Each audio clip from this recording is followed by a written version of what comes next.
Hey, I'm Hannah. I'm a writer, and we just hit 14,000 subscribers on this channel. Thank you so much for being here. As usual, we asked Twitter to choose our Q&A video topic. Please don't follow me on Twitter, and you guys chose self-employment. By the way, if you like these types of videos, I have a playlist of all of my Q&As. You can go check that out. And this is our last 1,000 subscribers celebratory Q&A video. How sad, how happy. We're gonna do it every 5,000 from now on. This is also gonna be the last themed one. So if you have any questions, any topic, leave them in a comment, and I'll get to those when we hit 15,000. Yeah. I got a bunch of the same questions this time, so I'll just give you some background info to knock out a lot of those, and then we'll address the others. So I'm full-time self-employed. I have been since 2018. My first year, over the entire year, I made $9,000, which was around 73 net. I believe I paid more in taxes that year than Donald Trump and Amazon combined because capitalism works. Flash forward to 2021 though, I just bought my first house. I buy myself a plant every time I hit a big writing goal, which I think is a bigger mark of financial stability. So thank you guys for watching my videos and reading my books and pledging to my Patreon and trusting me with your manuscripts and everything else that you might be doing to support me and my content. I really appreciate it. I'm having a great time. I'm just gonna hold this plant for the rest of the video. I got a lot of questions about like the transition into being self-employed. The squirrel's back. We need to name him. Mr. Tree Rodent with giant testicles. Not a very good name.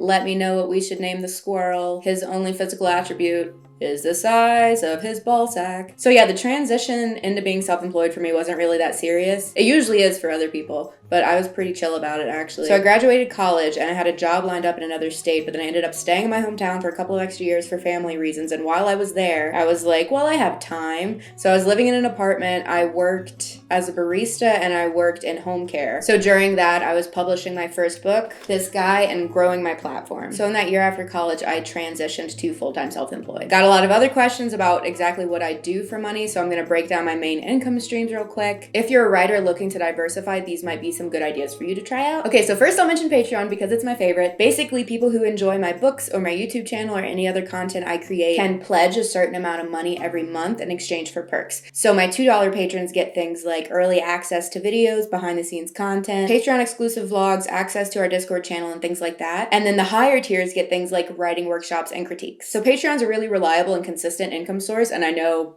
exactly what I'm getting from it each month, so that's really nice. For Skillshare, I get royalties for every minute of my classes watched, and I get $10 for every person that clicks through to the free trial from my link. So Skillshare is another great stream for me. YouTube, but I don't really want to say that that counts as an income stream because we get scraps for running ads. It's super pathetic. YouTube should be very embarrassed about how they treat their creators, amongst other things. But it's a good platform because it puts me into contact with all of you, and sometimes you'll buy one of my books or pledge to my Patreon or take one of my Skillshare classes. I also get money from sponsorships, but that's not like from YouTube. And then there's Twitch. I haven't been streaming lately, but I'm about to get back into it. So people can subscribe to me on Twitch for a few dollars a month for access to things like emotes and that Discord channel. My fifth big income stream is content creation for other people, whether that be writing articles or making videos or producing classes. Royalties. Thank you guys for reading my books. I think that's super fucking neat. My books sell pretty well. For example, Little Birds came out 3 years ago. Over 3 years ago, and it still sells 1 or 2 copies a day, which is ridiculous for a short story collection, for an indie publish, for being out since 2018, for being a debut. Like, it's ridiculous how much this sells. So that's super neat of all of you. Thank you for reading and for recommending to your friends and for leaving me reviews. It's nuts. And the last big income stream is my freelance work. I do manuscript critiques, professional developments, consultation, and a few other things. My goal this year is actually to wean more off of that freelance work and put my time more into creating my own content. Okay, now you have an overview. I'm gonna get to the more specific questions that I didn't just answer. How much time do you spend watching TV? I watch TV daily. My friend and I are doing themed movie nights. Right now we're working our way through Mel Brooks. So almost every night we'll watch a movie or a few episodes of a TV series because he never watched TV before. Now we live in the same state finally, so I'm catching him up on the good stuff. But I know that you asked this because of hustle culture. I think that's dumb. Not that you asked. I think that people relating how much time you spend doing like a leisure activity to how much money you make. Like, you shouldn't be spending every single minute of your day trying to make money. I don't think. So unless you're like glassy-eyed staring through your TV, I don't think watching TV is bad. Anything you use as like a crutch or to zone out and forget about real life is probably not super healthy. But I'm like actively engaging in the films that I watch, and I like to analyze things, and I like to consume different kinds of storytelling. I think it makes me a better writer. So I feel like I'm having a good time and like growing by doing this activity. I don't think anything is good or bad. It's how you use it. Like, unless your favorite pastime is running over cats with a car or something, you're probably fine. Life's about balance, etc. How do you divide time between tasks each week?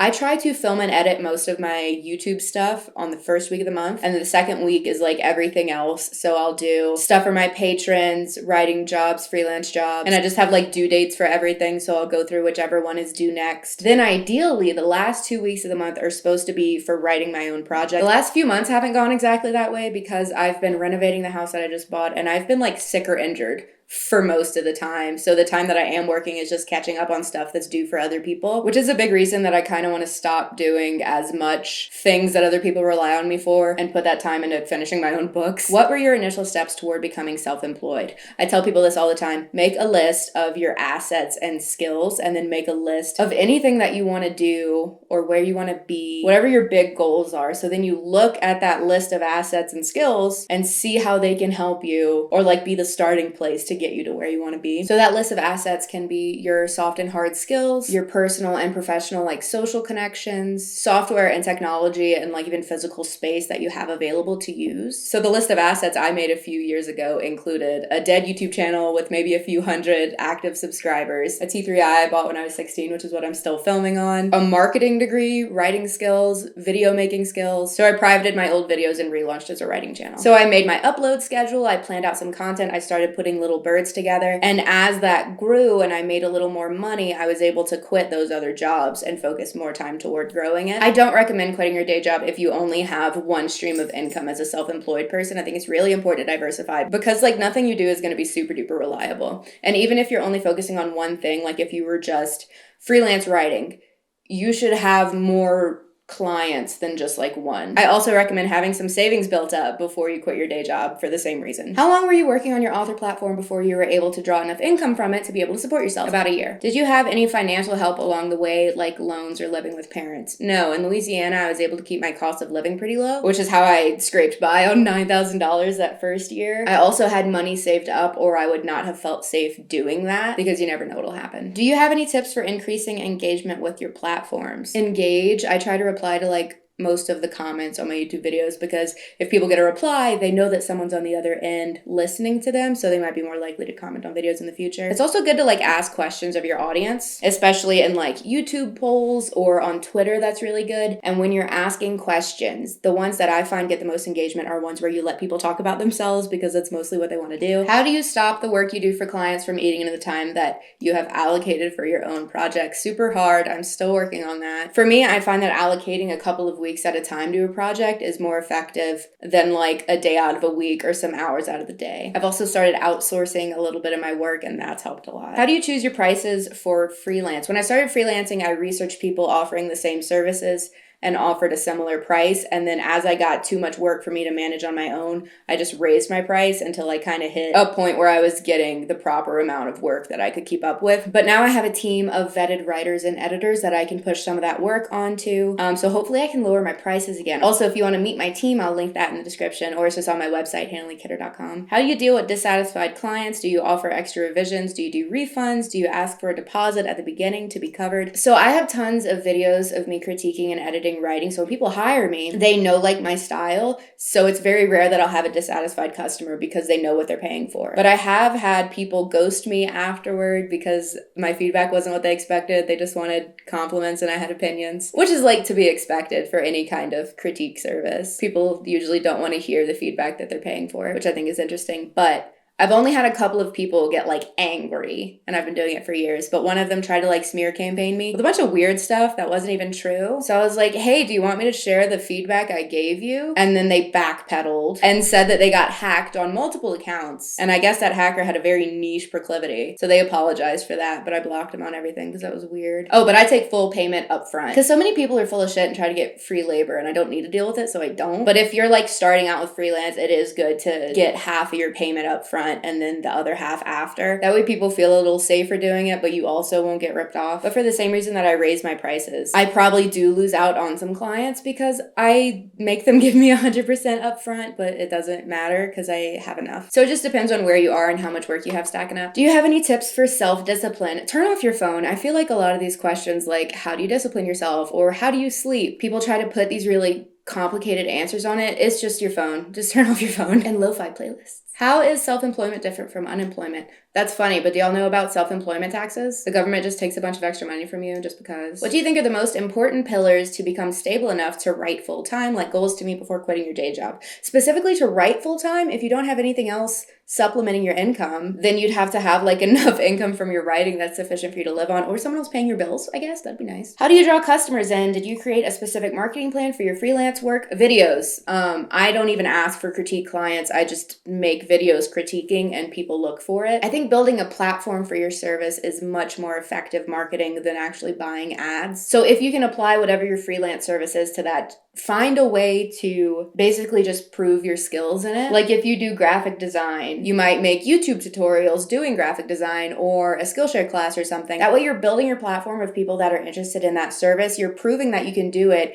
and you're supplementing that income with ad revenue or whatever from making that content. What was the process for formatting your books? I have bundled the interior formatting with the cover design before, but for my last book, I designed the inside myself with Adobe InDesign and some Skillshare classes. And I'm probably going to keep doing that because it was fun, and also it's expensive to get books formatted. How would you go about going from someone who wrote for fun to publishing? Like getting your first publication, I would use submittable.com. I did use submittable.com, actually. I guess that wasn't my first one. That was like my 5th or 6th. I started using them. Anyway, if you're writing short form like poems or short stories or essays, submittable.com lets you filter submission calls by genre or format or prize money or whatever. And it makes it super easy to keep track of which calls you have out. That way, if a piece gets accepted somewhere, you can withdraw all the rest really easily. For your first publication, one hack that I will recommend is looking for niche calls. So if you're like a member of a certain minority group, you might search for calls specifically for that group. If you're in high school, you might look for high schooler publications, undergrad, graduate, regional things. If you seek out those publishers that are looking for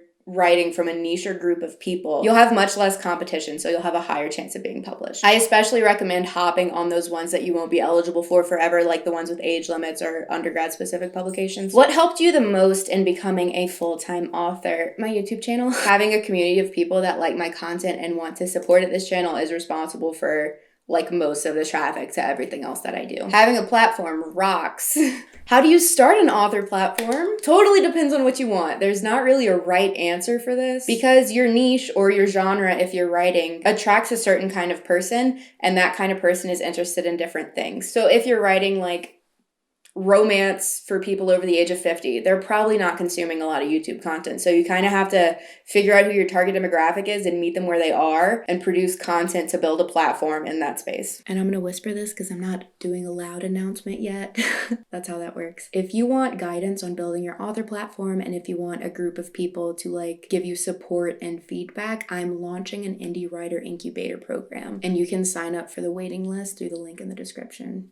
If you're interested, it's no commitment. You just put your name in, answer a couple of questions, and then I'll contact you when it's ready, and you can have the choice to opt in at that point. But it's going to be good. How do you budget for the future without knowing exactly what your income will be? That's a great question. If you're starting out, this is a little trickier because it can be really inconsistent. But for me specifically at this point, it's very rare for me to have a month where I make less money than I did the month before. So a running average of like my last 3 months will always undershoot what I make that month. Everything in budgeting is an estimation, so I do a lot of averages. This is another reason it's important to have a little savings account before you start being self-employed, because it can be unpredictable. But how do you budget for the future without knowing for sure if you'll be laid off from your full-time job? Everything's risky, so plan accordingly. What's the best way to market yourself as an indie author? Building a platform. My main piece is YouTube, but it might not be for you. Facebook, Instagram, Twitter, Twitch, Snapchat, TikTok, Patreon, mailing lists, blogs. There are countless things that you can be doing. So I recommend trying out a few things and seeing what like works for your personality and your preferences and your target demographic. Again, if you want help figuring all of that out, waiting list in the description for that indie writer incubator. Are there freelance services you've considered offering but decided not to or couldn't? Yeah, I really want to focus on consultation, like for other writers, since I have a background in marketing and in writing and in social media and in actual book production. Indie writer consultation is something that I already do on the low for like my friends and acquaintances. And I'd love to push that more publicly, but I want to wait until I have a few novels under my belt because most indie writers are trying to publish novels. So I want to make sure that I have like as full a scope as possible of that entire process before I publicly list it. That's something that's been pretty fulfilling for me. So I am excited to offer it to a wider audience of people. That's actually a big reason I'm starting the incubator program, because I want to see like those writers working to grow their platform and finish their manuscripts, because I don't really want to jump in blind with people if I don't know that I can help them be successful. So getting them a solid foundation for their platform and their books through that program and then seeing how they do in it